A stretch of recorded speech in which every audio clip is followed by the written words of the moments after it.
नमस्कार मंडळी, श्री स्वामी समर्थ. मंडळी, तुम्ही तुमच्या कुलदेवतेची नियमित उपासना करता का? कुलदेवतेची सेवा कशी करावी याबद्दल तुम्हाला काही माहिती आहे का? बरं, तुम्हाला काही माहिती असो किंवा नसो, पण या 4 गोष्टी अशा आहेत त्या तुम्हाला माहिती असायलाच हव्यात आणि त्या तुम्ही कुलदेवतेसाठी करायलाच हव्यात. कोणत्या आहेत या 4 गोष्टी?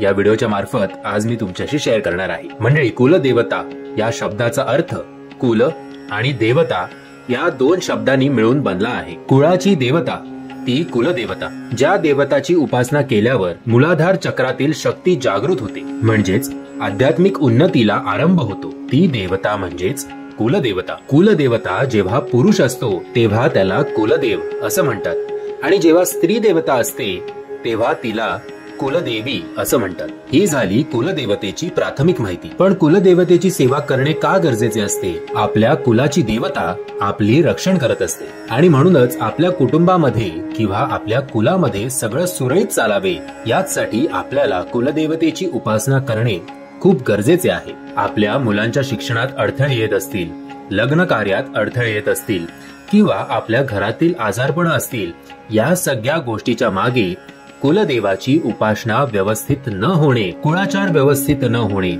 ही सुद्धा कारण असू शकतात. आपल्या कुलाची आई, आपल्या कुलाचा देव, तो पावलोपावली आपल्या कुटुंबाचं रक्षण करत असतो. म्हणूनच देवाची उपासना होणे हे खूप गरजेचे आहे. बरं, त्याची सेवा उपासना कशी करावी? फार काही करता नाही आलं तरी या 4 गोष्टी तुम्हाला नियमितपणे करायलाच हव्यात. या 4 गोष्टी म्हणजेच कुलदेवतेची मूर्ती किंवा फोटो यापैकी काहीतरी तुमच्या घरामध्ये असायलाच हवं. तुमच्याकडे पूर्वापार चालत आलेले कुलदेवताचे टाक असतील तर उत्तमच, पण काही जणांकडे टाक नसतील तर तुम्ही कुलदेवताची मूर्ती किंवा फोटो घरातल्या देवाऱ्यात ठेवायलाच हवा. नुसतं ठेवायचाच नाही तर त्याची नियमितपणे अगदी भक्ती भावाने पूजा देखील करायला हवी. दुसरी गोष्ट म्हणजे रोज कुलदेवतेच्या मंत्राचा जप कमीत कमी 1 माळ तरी करा.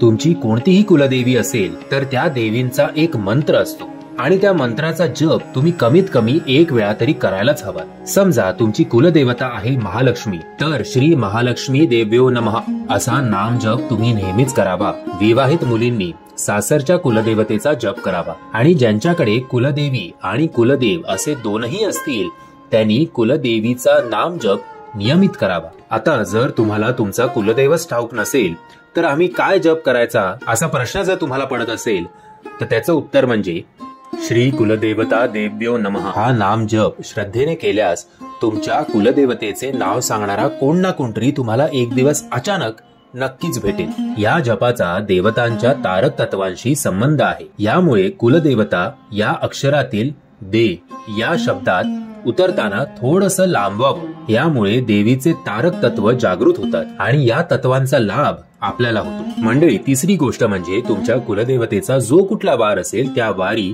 उपवास करावा. खास करून विवाहित महिलांनी या दिवशी नक्कीच उपवास करावा. तो संपूर्ण कुटुंबाला लाभदायक ठरतो. जर तुम्हाला कुलदेवतेचा वार माहिती नसेल तर मंगळवारी तुम्ही उपवास करू शकता, कारण मंगळवार हा देवीचा वार आहे. चौथी गोष्ट म्हणजे वर्षातून एकदा तरी संपूर्ण कुटुंबाने कुलदेवतेचे दर्शन घ्यावे आणि घरातील विवाहित महिलांनी देवीचे दर्शन घेतल्यावर देवीची ओटी भरणं आवश्यक आहे.